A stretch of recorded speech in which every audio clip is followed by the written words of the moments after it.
Halo, perkenalkan nama saya Sahreza Pratama Putra dengan NIM 124344005 dari program studi Teknik Sistem Energi. Di sini akan membuat video mengenai demokrasi di Indonesia. Jadi, demokrasi berasal dari bahasa Yunani, yaitu demos yang berarti rakyat dan juga kratos yang berarti kekuasaan. Jadi, demokrasi merupakan kekuasaan yang ada di tangan rakyat. Secara umum, demokrasi merupakan sistem pemerintahan di mana rakyat berperan penting untuk mengatur kebijakan dan pemimpin negara. Di Indonesia sendiri, demokrasi diatur pada UUD 1945 pasal 1 ayat 2 yang berbunyi, kedaulatan berada di tangan rakyat dan dilaksanakan menurut Undang-Undang Dasar. Yang kedua itu ada sejarah perkembangan demokrasi Indonesia. Untuk yang pertama, masa demokrasi parlementer yang berawal dari tahun 1945 sampai dengan 1959. Di masa demokrasi ini, rakyat berpartisipasi lewat partai politik dan parlemen.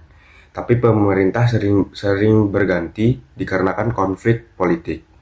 Yang kedua ada masa demokrasi terpimpin dari tahun 1959 sampai dengan 1965. Demokrasi ini kekuasaan lebih terpusat pada Presiden Soekarno. Partisipasi rakyat menurun drastis. Dan yang ketiga itu masa Orde Baru. Masa Orde Baru dimulai pada tahun 1966 sampai dengan 1998. Disebut demokrasi Pancasila, tetapi dalam praktiknya banyak terjadi pembatasan kebebasan politik. Yang keempat adalah masa reformasi. Masa reformasi dimulai sejak 1998 hingga sekarang. Di masa ini demokrasi berkembang. Pesta rakyat bebas memilih pemimpin langsung, kebebasan pers meningkat dan partai politik lebih terbuka. Halo, saya Angga Saputra dengan NIM 124130089. Di sini saya akan menjelaskan tentang prinsip-prinsip demokrasi di Indonesia.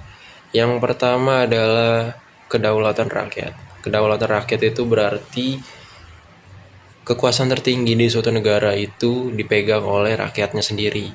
Dan yang kedua adalah persamaan hak, di mana hak seluruh warga negara atau hak seluruh rakyat itu disamaratakan baik di ranah hukum, politik, dan ekonomi.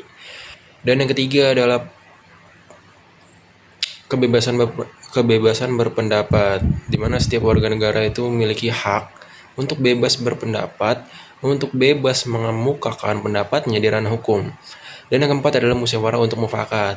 Musyawarah untuk mufakat itu sendiri adalah ciri khas dari demokrasi di Indonesia itu sendiri. Dan yang kelima adalah penegakan hukum dan keadilan, di mana seluruh warga di Indonesia itu taat akan hukum yang ada. Halo, sebelumnya perkenalkan saya Rizky Yonatan Nutauro dengan NIM 124130065. Di sini saya akan menjelaskan bentuk dan pelaksanaan demokrasi di Indonesia. Yang pertama itu bentuk demokrasi Indonesia itu sangat menganut demokrasi Pancasila, yaitu demokrasi yang berlandaskan nilai-nilai Pancasila. Pelaksanaannya itu seperti pemilihan umum atau pemilu yang dilaksanakan setiap 5 tahun sekali, pemilihan presiden, kepala daerah, dan anggota legislatif yang dipilih langsung oleh rakyat. Lalu ada kebebasan pers dan organisasi masyarakat. Dan yang terakhir adanya mekanisme check and balance antara eksekutif, legislatif, dan yudikatif. Contoh nyatanya itu mereka itu bisa mengkritik pemerintah itu melalui media sosial, organisasi, atau berpartisipasi dalam pemilu. Terima kasih. Nah, demokrasi di Indonesia sendiri banyak menghadapi tantangan.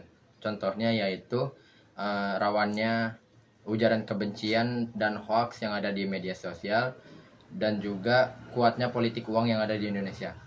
Harapan kedepannya yaitu masyarakat Indonesia menjadi lebih cerdas dan aktif dalam berpartisipasi di demokrasi yang ada di Indonesia, dan juga demokrasi yang ada di Indonesia tumbuh dengan semangat gotong royong sesuai dengan nilai Pancasila.